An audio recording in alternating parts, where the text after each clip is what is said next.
حضرت معاذ اللہ کے نبی کی یہ بات سن کے روتے ہیں، اور نبی کی وفات کی نشانیوں میں سے ایک نشانی مکہ کا فتح ہو جانا، لوگوں کا کثرت سے اسلام میں داخل ہونا، قرآن حکیم کی اس آیت کا نزول ہونا، الیوم اکملت لکم دینکم واتممت علیکم نعمتی ورضیت لکم الاسلام دینا، آج میں نے تم پر دین پورا کر دیا، اپنی نعمت کا اتمام کر دیا، اپنی رضا کو، اسلام کو اپنی رضا قرار دے دیا۔ آیت اترتی ہے، ابو بکر رونے لگ جاتے ہیں۔ یہ آیت اشارہ دیتی ہے کہ اللہ کے نبی کی ذمہ داری پوری ہو گئی، اب اللہ کے نبی اس دنیا سے روانہ ہونے والے ہیں۔ قرآن حکیم ایام تشریق کے اندر یہ آیت نازل ہوتی ہے، اذا جاء نصر اللہ والفتح ورأیت الناس يدخلون فی دین اللہ افواجا فسبح بحمد ربک واستغفرہ انہ کان توابا۔ لوگ کثرت سے افواجا، لشکر کے لشکر اسلام میں داخل ہو رہے ہیں۔ اب آپ اپنے رب کی تسبیحات بیان کریں، اللہ سے استغفار کریں۔ معنی کیا ہے؟ آپ نے وہ مقصد پورا کر دیا ہے، آپ نے وہ رسالت کا پیغام پہنچا دیا ہے، اب لوگ مسلمان ہو رہے ہیں اور نبی اس دنیا سے اگلے جہان جانے کی تیاری کر رہے ہیں۔ یہ سورت اطلاع دیتی ہے کہ اللہ کے نبی کی اس کے رب سے ملاقات کا موعد، وقت قریب آ چکا ہے۔ رسول اللہ صلی اللہ علیہ وسلم فرماتے ہیں، اللہ کی قسم، اس کی قسم جس کے ہاتھ میں محمد کی جان ہے صلی اللہ علیہ وسلم، ایک دن آئے گا دنیا والوں تم اپنے رسول محمد کو اپنے درمیان نہ پاؤ گے۔ ایک دن آئے گا تمہارا نبی تمہاری مجلسوں میں نہ ہوگا، اور اس وقت تمہیں مجھے دیکھ لینا اپنے مال و جان سے زیادہ عزیز ہوگا۔ تم میری زیارت کو مال و جان سے زیادہ پیارا سمجھو گے، لیکن وہ وقت آنے والا ہے جب میں تمہارے اندر نہیں ہوں گا۔ رسول اللہ صلی اللہ علیہ وسلم کی زندگی کے آخری ایام میں اللہ کے نبی احد کے شہداء کے پاس جاتے ہیں، ان کی قبروں پہ کھڑے ہوتے ہیں، ان کے لیے دعائیں کرتے ہیں، استغفار کرتے ہیں، جیسے اس دنیا سے اب جانے کی تیاری ہے۔ ایک رات کو اپنے غلام کو اٹھاتے ہیں اور اسے کہتے ہیں، مجھے بقی قبرستان کے مردوں کے لیے دعا کا حکم ہوا ہے۔ ان کے لیے دعائیں کرتے ہیں اور پھر کہتے ہیں، مجھے اللہ نے اختیار دیا ہے، چاہے دنیا کو، دنیا کے خزانوں کو، دنیا میں ہمیشہ رہنے کو پسند کر لوں، چاہے اپنے اللہ کی ملاقات کو اور جنت میں رہنے کو ہمیشہ کے لیے پسند کر لوں۔ اللہ کے نبی صلی اللہ علیہ وسلم کے غلام کہتے ہیں، یا رسول اللہ صلی اللہ علیہ وسلم، آپ دنیا میں ہمارے ساتھ ہمیشہ رہنے کو اور جنت کو پسند کر لو۔ اللہ کے نبی فرماتے ہیں، نہیں، میں نے تو اپنے رب کی ملاقات کو اور جنت کو ہمیشہ کے لیے پسند کر لیا۔ رسول اللہ صلی اللہ علیہ وسلم ممبر منگاتے ہیں، ممبر پہ بیٹھ کے خطبہ دیتے ہیں اور کہتے ہیں، میں یہاں پر بیٹھے ہوئے اپنے حوض کو دیکھ رہا ہوں، مجھے زمین کی ساری چابیاں، زمین کے خزانوں کی چابیاں اللہ نے عطا کر دی ہے۔ اللہ کی قسم، اے میرے صحابہ، میں تم سے شرک کی بارے میں نہیں ڈرتا کہ میرے صحابہ کرام شرک کے اندر داخل ہو جائیں گے، ہاں ڈرتا اس بات سے ہوں کہ دنیا کا فتنہ، دنیا سے تم پہ ڈر لگتا ہے، کہیں تم دنیا کے چکر میں اس کے پیچھے نہ لگ جاؤ اور پھر ویسے ہلاک ہو جاؤ جیسے پہلی قومیں ہلاک ہو گئی۔ رسول اللہ صلی اللہ علیہ وسلم یہاں اپنے اصحاب کو اشارے دے رہے ہیں، اپنی جدائی کے بارے میں بتا رہے ہیں۔ اللہ کے نبی علیہ الصلوۃ والسلام حضرت عائشہ کے حجرے میں آتے ہیں، بقی قبرستان میں دعائیں کرنے کے بعد، اور اللہ کے نبی علیہ الصلوۃ والسلام کے سر مبارک میں درد ہوتا ہے۔ حجرے میں آتے ہیں حضرت عائشہ رضی اللہ تعالی عنہا،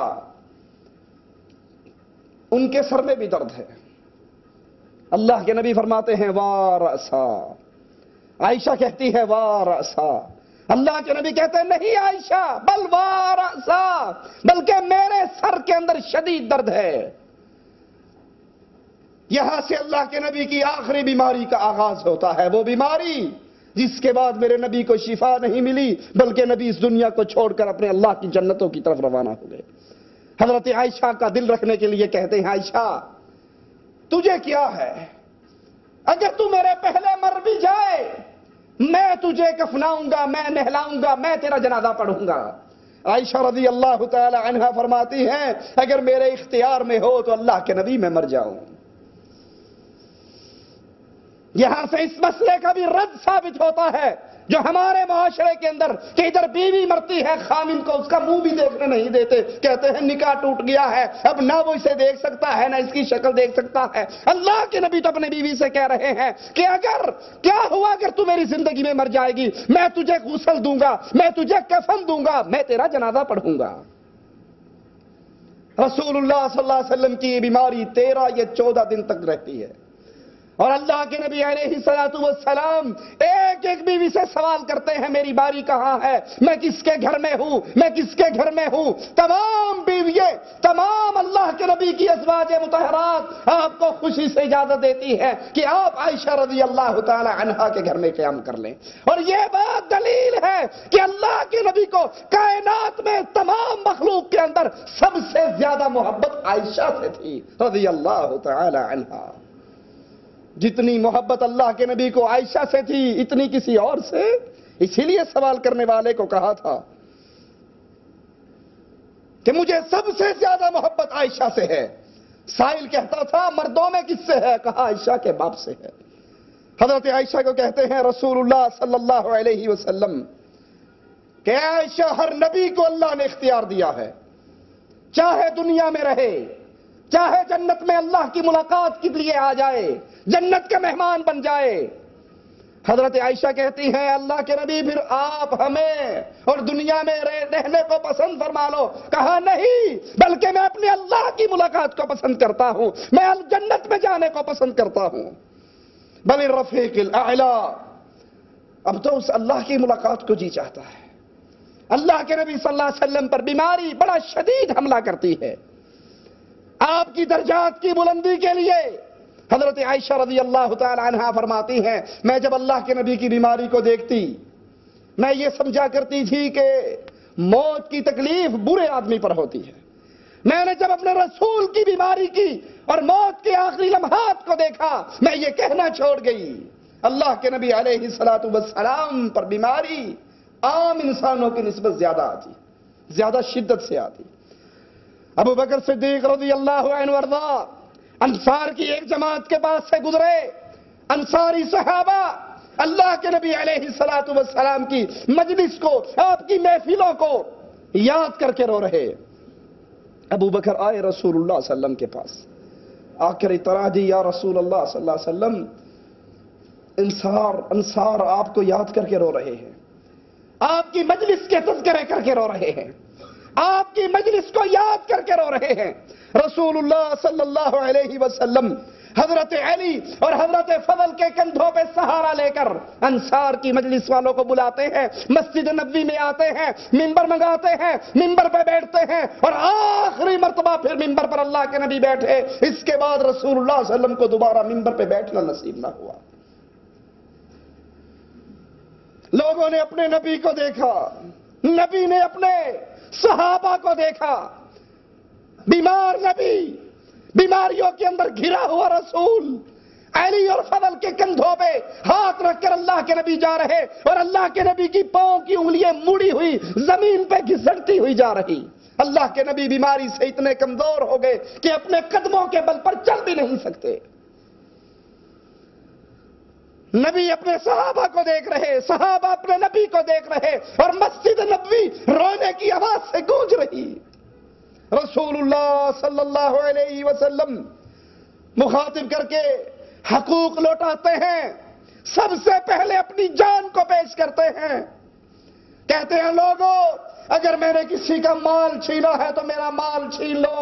میں اپنا مال دے کر اسے راضی کرتا ہوں، میں نے کسی کا مال لیا ہے تو مجھ سے مال لے لو، میں نے کسی پر زیادتی کی ہے تو آؤ آج میرا جسم حاضر ہے، میرے جسم پہ مار کے بدلہ پورا کر لو۔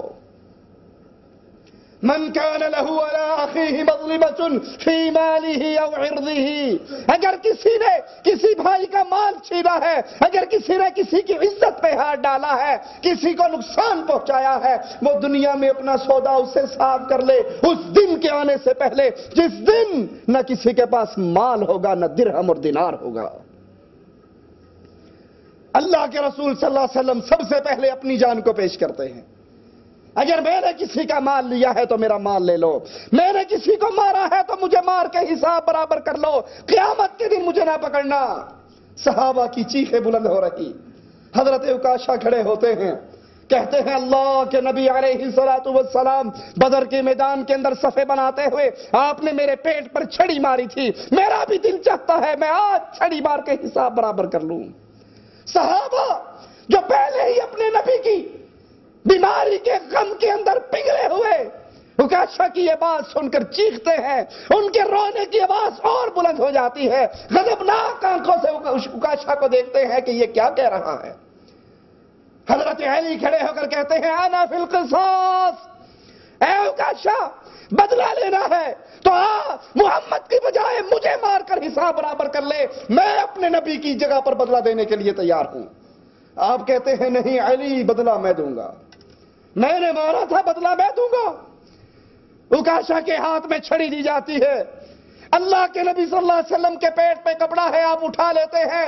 عکاشہ آگے بڑھتے ہیں، چھڑی کو توڑتے ہوئے زمین پہ پھینکتے ہیں اور دوڑتے ہوئے رسول اللہ صلی اللہ علیہ وسلم کے جسم سے چمٹ جاتے ہیں، چومتے ہیں اللہ کے نبی کے پیٹ کو، کہتے ہیں یا رسول اللہ صلی اللہ علیہ وسلم میرے جی میں یہ آیا، آخری لمحات ہے، پتہ نہیں زندگی میں پھر آپ سے ملاقات ہوتی ہے نہیں، آخری لمحات میں میں آپ کے پیارے جسم کے ساتھ اپنے چہرے کو ہی مل لوں، ہو سکتا ہے اللہ میرے گناہوں کو معاف کر کے جنت دے دے۔ جسمی کا فدا یا رسول اللہ صلی اللہ علیہ وسلم، اے اللہ کے نبی میرا جسم آپ پہ قربان، میرے ماں باپ آپ پہ قربان، میں نے تو یہ ہیلا اس لیے کیا ہے کہ میں آپ کے جسم مبارک کو چوم لوں۔ آپ اپنے منبر سے آخری وصیت کرتے ہیں، سنیے رسول اللہ کی وصیت، فرماتے ہیں انصاریوں کا خیال رکھنا، پھر امت کو یہود و نصارہ کے فتنے سے ڈراتے فرماتے ہیں الا لعنت اللہ علی الیہود والنصارى، خبردار اللہ کی لعنت ہو یہودیوں پر، اللہ کی لعنت ہو عیسائیوں پر۔ اتخذوا قبور انبیائہم مساجدا، عیسائیوں پہ لعنت کیوں ہو، یہودیوں پہ لعنت کیوں ہو کہ یہود و نصارہ نے اولیاء کے دربار بنائے، قبروں پہ مسجدیں بنائی، قبروں کو پوجا، قبروں پہ سجدے، قبروں پہ طواف، قبروں پہ رکوع، قبروں پہ نذرانے، قبروں پہ نیازیں، قبروں پہ ذبح، قبروں پہ چادریں۔ اتخذوا قبور انبیائہم مساجدا، نبی فوت ہو رہے، نبی کی زندگی کے آخری لمحات، اور یہودیوں پہ لعنت کر رہے کہ یہودیوں نے قبروں پر مسجدیں بنا کر اپنے بزرگوں کی قبروں کی پوجا شروع کر دی۔ سناؤ جشن عید میلاد النبی منانے والوں کو، سناؤ قبروں پہ قبے بنانے والوں کو، قبروں پہ سجدے کرنے والوں کو، قبروں کا طواف کرنے والوں کو، قبروں پہ چادر چڑھانے والوں کو، مردوں کو پکارنے والوں کو، تمہارا نبی تو آخری لمحات میں بھی ان عمل کرنے والوں پر لعنت کر کے گئے۔ یہود و نصارہ کے بارے میں رسول اللہ صلی اللہ علیہ وسلم نے پھر وصیت کرتے ہوئے کہا اخرج الیہود والنصارى من جزیرۃ العرب، ان مشرکوں کو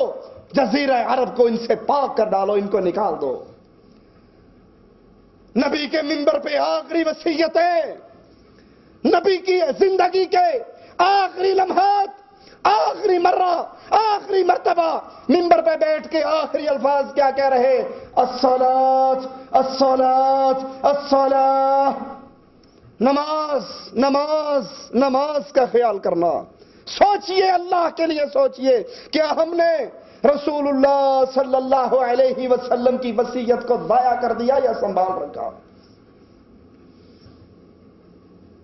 اپنے صحابہ کو اپنی قبر کے بارے میں منع کرتے ہیں، میری قبر پہ میلے نہ لگانا، میری قبر کو بت نہ بنانا، اور جو قبروں کو بت بناتے ہیں ان پہ لعنت کرتے ہیں۔ یہ نبی کی وصیت ہے۔ اور جائیے ہمارے معاشرے پہ نگاہ دوڑائیے، ہر گلی کے اندر دربار ہے، ہر گلی کے اندر قبہ ہے، ہر گلی کے اندر کوئی نہ